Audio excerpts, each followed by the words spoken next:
बहुत इंपॉर्टेंट है। इसमें मुझे भी डर लगता था जब, क्योंकि मैंने एसएससी की टाइपिंग क्वालिफाई की थी, मैंने एएसआई की भी की थी, लेकिन मुझे डर लगता था क्योंकि क्या है, इसमें बैक स्पेस का जो है यूज नहीं कर सकते हैं आप लोग। और इसमें एक और भी फंडा है, दिखा।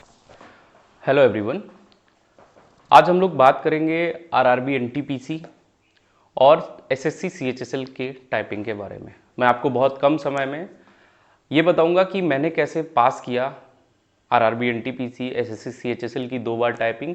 और जो यूपी से होंगे उनको पता होगा, यूपी एएसआई के एग्जाम में हिंदी और इंग्लिश दोनों की टाइपिंग आती है, तो उसको मैंने पास किया। और आपको कब टाइपिंग करना शुरू करना है, अभी से करना है या बाद से करना है, ठीक है।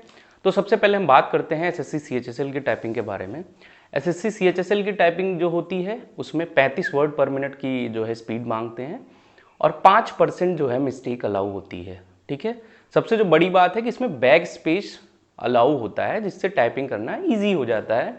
अगर आप 1-1.5 महीने की जो है प्रैक्टिस करेंगे तो आप टाइपिंग कर लेंगे, ठीक है। ये तो बात रही है एसएससी की। अब हम बात करते हैं आरआरबी एनटीपीसी की, जो बहुत इंपॉर्टेंट है और इसको सुनना आपके लिए बहुत ज़रूरी है, ठीक है। तो आरआरबी एनटीपीसी की टाइपिंग के बारे में बात करें तो जब सीबीटी 2 हो जाता है तो उसके बाद जितनी वैकेंसी होती है उस वैकेंसी के सापेक्ष में एक सीट पर 8 लोगों को टाइपिंग के लिए बुलाया जाता है। कितने लोगों को? एक सीट पर 8 लोगों को टाइपिंग के लिए बुलाया जाता है।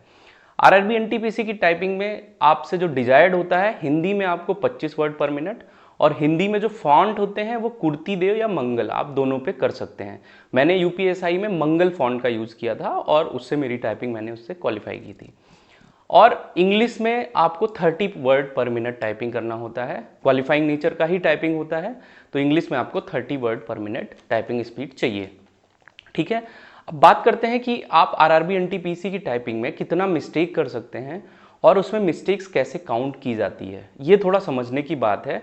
और जो सबसे इंपॉर्टेंट है कि इसमें बैक स्पेस अलाउ नहीं होता है। आरआरबी एनटीपीसी की टाइपिंग में बैक स्पेस अलाउ नहीं होता है, इसलिए थोड़ा सा सावधानी आपको रखनी चाहिए, ठीक है।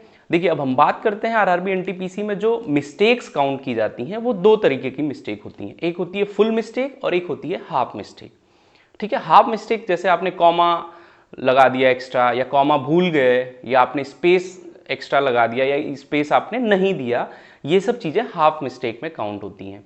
और फुल मिस्टेक में जैसे पूरा वर्ड आपने गलत कर दिया या नया वर्ड ऐड कर दिया, जैसे लिखना था आपको, मान लीजिए कुछ लिखना था उसकी जगह पे आपने कुछ और लिख दिया, तो ये सब फुल मिस्टेक में काउंट होती हैं। तो टोटल जो मिस्टेक काउंट होती हैं वो कैसे काउंट होती हैं कि full mistake plus half mistake divided by 2 is equals to total mistake. Total mistake कैसे काउंट होती है? Total mistake is equals to full mistake plus half mistake divided by 2। Suppose करिए आपने 400 वर्ड किए टाइप, अब उस 400 वर्ड में आपने 20 फुल मिस्टेक कर दी और 10 हाफ मिस्टेक कर दी, तो कैसे काउंट होगा? Total mistake is equals to full mistake 20 और हाफ मिस्टेक 10 डिवाइडेड बाई 2, तो कितना हो गया? 20 और 10 डिवाइडेड बाई 2 5, तो आपको 25 फुल मिस्टेक आपने कर दी, ठीक है। तो अब क्या होता है कि 5% आपको एरर का छूट दिया जाता है रेलवे में, ठीक है। तो फिर से हम देखेंगे कि टाइपिंग स्पीड कैसे काउंट होती है, बहुत इंपॉर्टेंट है। इसमें मुझे भी डर लगता था जब, क्योंकि मैंने एसएससी की टाइपिंग क्वालिफाई की थी, मैंने एएसआई की भी की थी, लेकिन मुझे डर लगता था क्योंकि क्या है, इसमें बैक स्पेस का जो है यूज नहीं कर सकते हैं आप लोग। और इसमें एक और भी फंडा है, दिखाता हूं आपको कि इसमें टाइपिंग स्पीड कैसे काउंट करेंगे। सपोज करें 400 वर्ड टाइप किया, उसमें आपके 30 जो है वो final count of mistake I, तो 400 वर्ड में 5% तो आपको रिलैक्सेशन मिलेगा, मतलब 20 वर्ड तो आपके माइनस हो जाएंगे, वो काउंट नहीं होंगे। टोटल जो आपकी गलती काउंट होगी वो 10 वर्ड, मतलब 400 वर्ड आपने किया, 30 पूरी मिस्टेक करी, मतलब फाइनल काउंट ऑफ मिस्टेक, तो उसमें आपकी 20 मिस्टेक हट जाएगी, 10 मिस्टेक काउंट होगी। अब इस 10 मिस्टेक के साथ टाइपिंग स्पीड कैसे क्वालिफाई करेंगे? जो टाइपिंग स्पीड का फॉर्मूला होता है वो फॉर्मूला होता है typing speed is equals to total number of typed word, कितने आपने टोटल नंबर टाइप किए, minus total number of count mistake, जितने भी आपके टोटल मिस्टेक्स आए, इनटू 10 डिवाइडेड बाय 10 टाइम, मतलब टाइम कितना है? 10 मिनट। तो जैसे मान लीजिए आपने 400 वर्ड किए, उसमें 30 आपने मिस्टेक करी, तो उसमें 20 तो हट जाएगी क्योंकि 5% रिलैक्स है, 10 मिस्टेक आपकी बची, तो कैसे होगा? Typing speed is equals to total number of type word 400 minus क्या होगा? फाइनल काउंट ऑफ मिस्टेक, तो आपकी कितनी बची? 10 मिस्टेक बची, इंटू 10 डिवाइडेड बाई 10, तो कितना हो गया 400 माइनस 100 डिवाइडेड बाई 10, तो कितना आ गया 300 डिवाइडेड बाई 10, मतलब 30 की स्पीड आपकी आई। लेकिन अगर आपने यहीं 35 मिस्टेक कर दी होती तो आपका 15 जो है फाइनल काउंट ऑफ मिस्टेक होता और फिर आपकी 30 वर्ड पर मिनट स्पीड नहीं आती। तो ये चीज़ बहुत ध्यान देने लायक चीज़ है, इसमें सबसे ज़्यादा प्रॉब्लम यहीं पे होती है।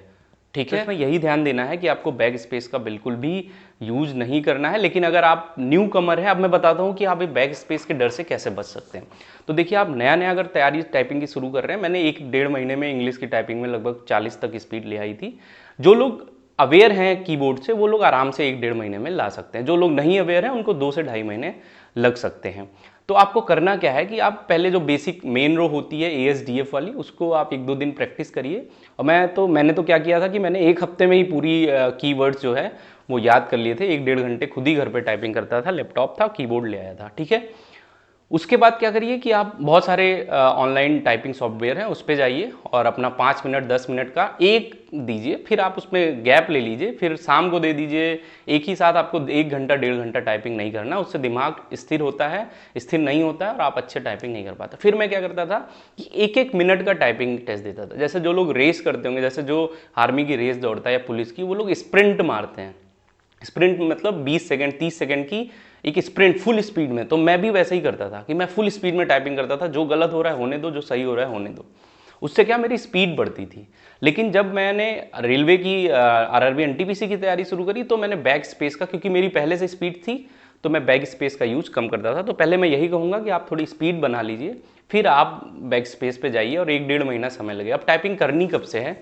अगर देखिए आपको विश्वास है कि हाँ मेरे मार्क्स अच्छे आएंगे, मैं CBT 2 भी क्वालिफाई कर लूँगा, और अभी आपके 95 परसेंटाइल से अबव आ रहे हैं मॉक में, तो आप अगर घर पे लैपटॉप हो तो 10-15 मिनट टाइपिंग के लिए दे सकते हैं, नहीं तो अभी कोई ज़रूरत नहीं है। जब CBT 2 आप देंगे, उसके बाद 25 तो ऑफिशियल है कि 25 दिन तो आपको मिलेंगे ही।